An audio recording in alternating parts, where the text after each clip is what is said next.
ಧಾರವಾಡ ಜಿಲ್ಲಾ ಪಂಚಾಯತ್ ಸದಸ್ಯ ಯೋಗೀಶ್ ಗೌಡ ಹತ್ಯೆ ಪ್ರಕರಣಕ್ಕೆ ಸಂಬಂಧಿಸಿದಂತೆ ಇವತ್ತು ಸುಪ್ರೀಂ ಕೋರ್ಟ್ ಒಂದು ಮಹತ್ವದ ತೀರ್ಪನ್ನು ನೀಡಿದೆ. ಈ ಒಂದು ಕೊಲೆಯ ಪ್ರಮುಖ ಆರೋಪಿಯಾಗಿರುವಂತಹ ಮಾಜಿ ಸಚಿವ ಹಾಗೂ ಹಾಲಿ ಶಾಸಕ ವಿನಯ್ ಕುಲಕರ್ಣಿ ಅವರ ಬೇಲನ್ನು ಇವತ್ತು ರದ್ದು ಮಾಡಿದೆ.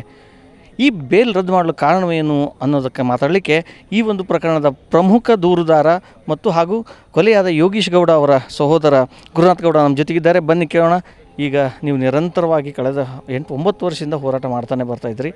ಈ ಒಂದು ಬೇಲಿಗೂ ಕೂಡ ನೀವು ಏನೋ ಕ್ಯಾನ್ಸಲ್ ಮಾಡಲಿಕ್ಕೆ ದೂರನ್ನು ನೀಡಿದ್ರಿ CBIಗೆ. ಇವತ್ತು ಬೇಲ್ ಕ್ಯಾನ್ಸಲ್ ಆಗಿದೆ. ಏನಿದು, ಯಾವ ಕಾರಣಕ್ಕೆ ಬೇಲ್ ಕ್ಯಾನ್ಸಲ್ ಆಯಿತು ಮತ್ತು ಈಗ ನಿಮ್ಗೆ ಏನು ಅನ್ನಿಸ್ತಾ ಇದೆ?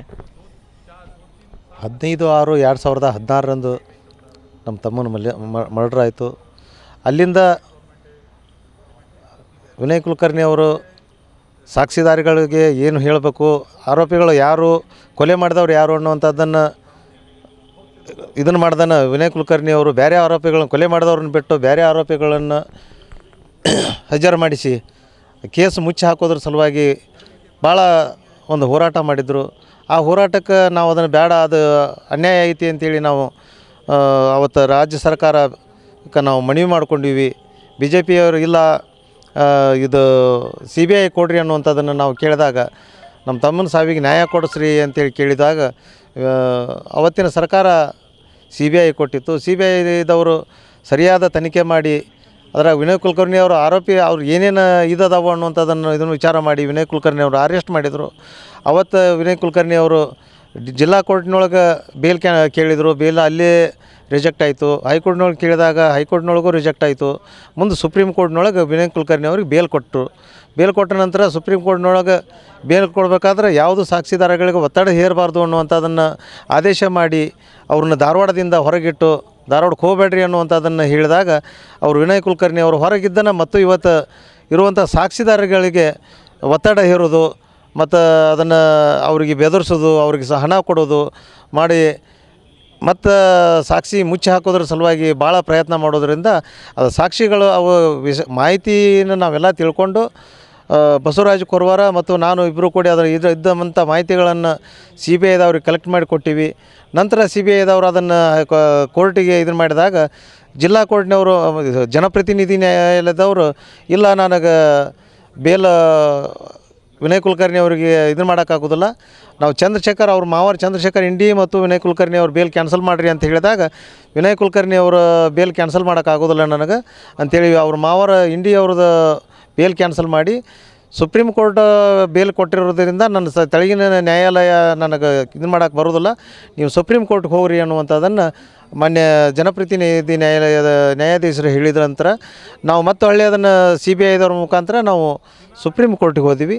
ಸುಪ್ರೀಂ ಕೋರ್ಟಿಗೆ ಹೋದಾಗ ಅದು ಅಲ್ಲಿ ಸುಪ್ರೀಂ ಕೋರ್ಟ್ ಇವತ್ತೇನೋ ಒಂದು ಆದೇಶ ಮಾಡೈತಿ. ಆದೇಶ ಮಾಡಿ ಅವರಿಗೆ ಬೇಲ್ ಕ್ಯಾನ್ಸಲ್ ಮಾಡಬೇಕು ಅನ್ನುವಂಥದ್ದನ್ನು ಸುಪ್ರೀಂ ಕೋರ್ಟ್ ಒಂದು ಆದೇಶ ಮಾಡೈತಿ. 7 ದಿನದೊಳಗೆ ಇವರು ಹಾಜರಾಗಬೇಕು ಅನ್ನುವಂಥದ್ದನ್ನು ಹೇಳಿದ್ದಾರೆ. ಈ ಮುಂಚೆನೂ ಕೂಡ ಬಸವರಾಜ ಮುತ್ತಿಗೆ ಅವರು ಮಾಫಿ ಸಾಕ್ಷಿ ಆಗಬೇಕಂದಾಗ ಅಲ್ಲೂ ಕೂಡ ಸಾಕಷ್ಟು ತಕರಾರು ಅರ್ಜಿಗಳನ್ನು ಸಲ್ಲಿಸ್ತಲೇ ಬಂದರು. ವಿನಯ್ ಕುಲಕರ್ಣಿ ಪರ ವಕೀಲರಿರ್ಬೋದು ಆ ಕಡೆಯಿಂದ. ಅದರಲ್ಲೂ ಕೂಡ ತಾವು ಯಶಸ್ವಿ ಆದರೆ ಕೊನೆಗೆ ಮಾಫಿ ಸಾಕ್ಷಿ ಆಗಲಿಕ್ಕೆ ಸರ್ಕಾರ ಅದನ್ನು ಅವಕಾಶ ಕೊಡ್ತು ಯಾವುದು ಕೋರ್ಟು. ಆ ಹಿನ್ನೆಲೆಯಲ್ಲಿ ಇದೀಗ ಮತ್ತೊಮ್ಮೆ ಕ್ಯಾನ್ಸಲೇಷನ್ ಅರ್ಜಿ ಸಲ್ಲಿಸಿದಾಗ ನೀವು ಕೂಡ ಸಾಕಷ್ಟು ಹೋರಾಟವನ್ನು ಮಾಡ್ಕೊತಾನೆ ಬಂದ್ರಿ. ಯಾವ ರೀತಿ ಆಮಿಷಗಳನ್ನು ಇವರು ಸಾಕ್ಷಿಗಳಿಗೆ ಕೊಡ್ತಿದ್ರು? ಹಾಗಾದರೆ ಸಾಕ್ಷಿದಾರಗಳಿಗೆ ಏನಾಯ್ತಂದ್ರೆ ಇದ್ರಾಗ ವಿನಯ್ ಕುಲಕರ್ಣಿ ಅವ್ರು ಪಾರಾಗಬೇಕು ಅನ್ನುವಂಥ ಉದ್ದೇಶ ಇಟ್ಟುಕೊಂಡು ಸಾಕ್ಷಿದಾರಗಳಿಗೆ ಸಾಕಷ್ಟು ದುಡ್ಡು ಕೊಟ್ಟು ಹೆದರಿಸಿ ಅವ್ರನ್ನ ಮತ್ತಿದ್ರೊಳಗೆ ಉಳ್ಕೋಬೇಕು ಅನ್ನುವಂಥದ್ದನ್ನು ಮಾಡಿದಾಗ ಸುಪ್ರೀಂ ಕೋರ್ಟ್ ಇದು CBIದವ್ರು ಮತ್ತು ಅದಕ್ಕೆ ಬಸವರಾಜ ಮುತ್ತಿಗೆ ಅವರು ಮಾಫಿ ಸಾಕ್ಷಿ ಆಗಬಾರ್ದು ಅನ್ನುವಂಥದ್ದನ್ನು ಇವ್ರು ಹೇಳಿದ್ರೆ ಅದಕ್ಕೆ ಅವ್ರ ವಕೀಲರು ಸಾಕಷ್ಟು ತಕರಾರು ಕೊಟ್ಟರು. ಭಾಳ CBIದವ್ರನ್ನ ಕಾಡಿದರು. ಆದರೆ CBIದವ್ರು ಹೆದರ್ದನ್ನು ಮತ್ತು ಅವರು ಇಲ್ಲ ಅದಕ್ಕೆ ಮಾಫಿ ಸಾಕ್ಷಿ ಅವರು ಒಪ್ತಾರಂತಂದ್ರೆ ನಿಜವಾದ ಸತ್ಯ ಏನೈತಿ ಅನ್ನುವಂಥದ್ದನ್ನು ಅಲ್ಲಿ ಕೋರ್ಟ್ನಾಗ ಗೊತ್ತಾಗತೈತಿ ಅನ್ನುವಂಥದ್ದನ್ನು ಹೇಳಿ ಮತ್ತು ಮಾಫಿ ಸಾಕ್ಷಿಗೆ ಜಡ್ಜ್ ಅಲೌರ್ ಕೊಟ್ಟರು ಅವತ್ತಿನ. ಅಂದರೆ ಈಗ ಸದ್ಯಕ್ಕೆ ಇಂಥದ್ದೊಂದು ಮಹತ್ವದ ತೀರ್ಪು ಬಂದಿದೆ. ವಿನಯ್ ಕುಲಕರ್ಣಿ ಅವರು ಪ್ರಭಾವಶಾಲಿ ವ್ಯಕ್ತಿಯೂ ಹೌದು, ಮಾಜಿ ಶಾಸಕರು. ಇಂಥವರ ಒಂದು ಬೇಲನ್ನು ಕ್ಯಾನ್ಸಲ್ ಮಾಡಲಾಗಿದೆ. ನಿಮಗೆ ಮತ್ತು ನಿಮ್ಮ ಕುಟುಂಬಕ್ಕೆ ವೈಯಕ್ತಿಕವಾಗಿ ಏನು ಅನ್ನಿಸ್ತಾ ಇದೆ? ನಮ್ಮ ಕುಟುಂಬಕ್ಕೆ ವೈಯಕ್ತಿಕವಾಗಿ ಏನು ಅನ್ನಿಸುವಂಥದ್ದು ಏನು ಇಲ್ಲ ರೀ.